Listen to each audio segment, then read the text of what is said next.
భేతాళుడు విక్రమార్క మహారాజుకు చెప్పినటువంటి ఒక చిన్న కథ. మహారాజా, నీకు తెలిసి సమాధానం చెప్పపోయినట్లయితే నీ తల 1000 ఒక్కలవుతుంది. కాబట్టి నా మనస్సులో ఉండేటువంటి సమాధానాన్ని చెప్పాలి అని ప్రారంభించాడు. ఏంటి అంటే, తండ్రి కొడుకు ఇద్దరూ కూడా నువ్వు వివాహం చేసుకో అని వాదులు ఆడుకుంటూ వెళుతున్నారట ఆ ఎడారులలో, ఇసుక ప్రాంతంలో. తండ్రి అన్నాడు కొడుకుతో, ఒరే, నేను ముసలివాడిని, రేపు ఎల్లుండో పోయేవాడిని, కాబట్టి నువ్వు వివాహం చేసుకుంటే మన కుటుంబం నిలబడుతుంది అని చెప్పారు. కానీ కొడుకేమన్నాడు, నాకు వివాహం అయినట్లయితే, నాకు భార్య ఇచ్చినైతే నన్ను చూస్తుంది, కానీ నిన్ను చూడదు కదా. కాబట్టి నువ్వు వివాహం చేసుకున్నట్లయితే నీ భార్య నాకు తల్లి అవుతుంది, కాబట్టి నిన్ను చూస్తుంది, నన్ను చూస్తుంది, కాబట్టి నువ్వే చేసుకోవాలి అన్నాడు. ఈ విధంగా తండ్రి కొడుకులు ఇద్దరూ కూడా నువ్వు చేసుకో అంటే నువ్వు చేసుకో అనుకుంటూ పోట్లాడుకుంటూ వెళుతున్నారు. సగం దూరం వెళ్ళిన తర్వాత వాళ్ళకి పాదముద్రలు కనిపించాయి ఆ ఎడారి ప్రాంతంలో. ఒకటేమో పెద్ద పాదం, ఒకటేమో చిన్న పాదం. అప్పుడు తండ్రి అన్నాడు, ఒరే, మన ఇద్దరం కూడా పోట్లాడుకోవాల్సిన అవసరం లే, ఇద్దరికీ భార్యలు దొరికారు.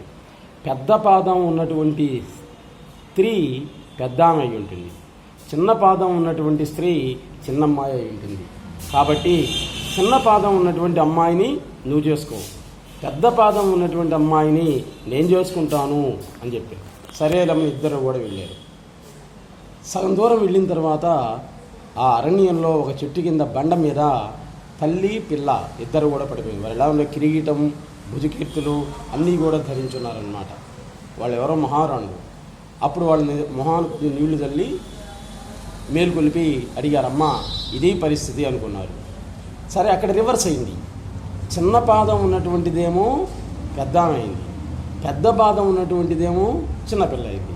అంటే 16 ఏళ్ల అమ్మాయి చిన్న పాదం, 50 ఏళ్ల ముసలమ్మది చిన్న పాదం, 16 ఏళ్ల అమ్మాయిది పెద్ద పాదం అయింది. ఇక్కడ రివర్స్ అయింది. కాబట్టి తల్లినేమో కొడుకు చేసుకోవాలి, కూతురునేమో తండ్రి చేసుకోవాలి. అంటే 60-70 ఏళ్ల ముసలమ్మని 16 ఏళ్ళోడు చేసుకోవాలి, 16 ఏళ్ల అమ్మాయిని 80-90 ఏళ్ళ ముసలాయన చేసుకోవాలి.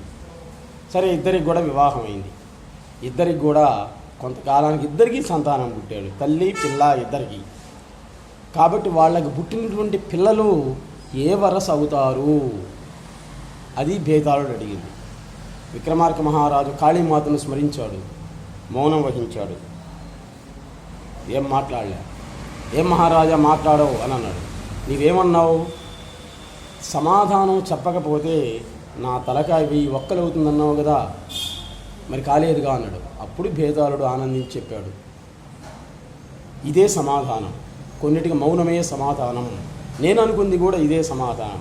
ఇంకా రాబోయేటువంటిది కలికాలం. ఈ కలికాలంలో ఎవరిది వాడి కరెక్ట్.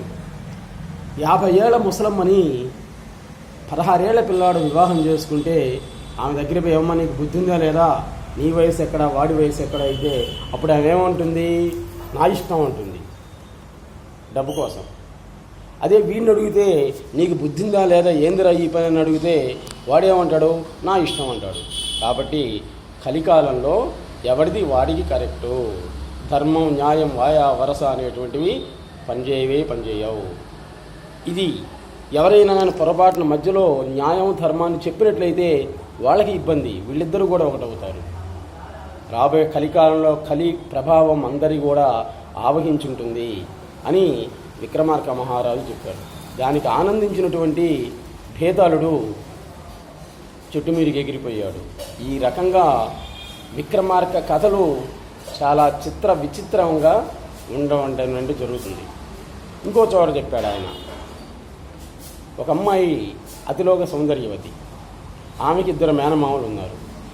నేను చేసుకోవాలంటే మొదలుపెట్టారు వాళ్ళిద్దరూ కూడా. ఈ అమ్మాయి ఏం చేసింది, సరే మీ ఇద్దరికి ఒక పరీక్ష పెడతా, నేను అడిగేటువంటి దానికి ఎవరైతే సమాధానం చెప్తారో వాళ్ళని వివాహం చేసుకుంటాను అని చెప్పిందట. సరే, కొన్ని క్వశ్చన్స్ అడిగింది, వాళ్ళు సమాధానం చెప్పారు, ఇద్దరూ సమానంగా చెప్పారు చూడండి. కాబట్టి ఇద్దరిని వివాహం చేసుకోవాల్సి వచ్చింది. చేసుకున్న తర్వాత కొంతకాలానికి భర్త మరణించాడు. విక్రమార్క మహారాజు ఇంకా చెప్తాడేమనుకొని వింటూ ఉన్నాడు. ఇంకా మహారాజు ఏంటి ఇంకా చూస్తున్నావు, కథ అయిపోయింది. ఇంకా ప్రశ్న ఏంటి అంటే, ఇప్పుడు ఆ అమ్మాయి ముడమొయ్యాలా అవసరం లేదా, విధవా కాదా అని అడిగాడు.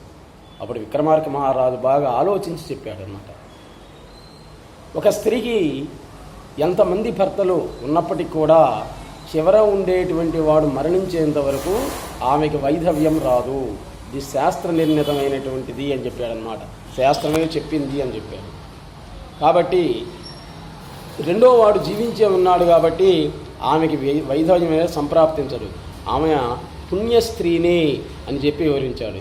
ఈ రకంగా విక్రమార్కమ్మ కథలు, భేతాళ కథలు, తెనాలి రామకృష్ణుడి కథలు మనకు మానసిక విజ్ఞానాన్ని పెంపొందించేటువంటివి అనడంలో ఎటువంటి సందేహం అనేటువంటిది లేదే లేదు.